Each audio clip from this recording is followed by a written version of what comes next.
ఈ పువ్వు నల్లముంత ఆకు పువ్వు శివునికి ఇష్టము. ఈ ఆకు నల్లముంత ఆకు పసుపు ఉప్పు కలిపి పెట్టి ఎక్కడైతే మంజేరు ఎత్తుందో అక్కడ రాస్తే తక్కువ అవుతుంది. మరియు ఈ నల్లముంత ఆకు శివునికి శ్రేష్టమట. ఈ కాయ కాయ పెట్టి శివుని దగ్గర పెడితే శివుని దగ్గర పెడతారు.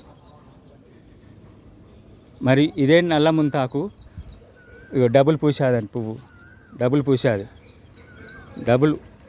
ఇదే ఒక్క పువ్వు డబుల్ పూసేది. ఇది పార్వతి పరమేశ్వరిగా భావించి నేను శివునికి పెడుతున్నాను. చూడండి, డబుల్ పూసింది. ఇగో పువ్వు మీద పువ్వు పూసింది. పార్వతి పరమేశ్వరి పువ్వు అని పెడతాం. పార్వతి పరమేశ్వరి పువ్వుగా పూజించి శివునికి పూజ చేస్తాము.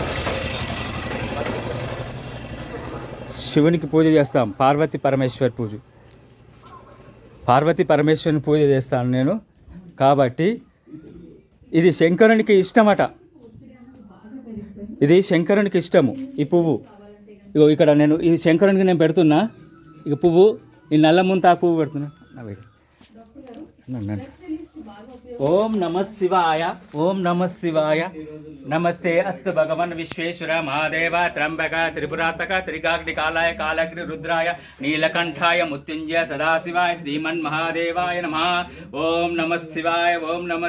హర హర మహాదేవ శంభో శంకరాయ నమః.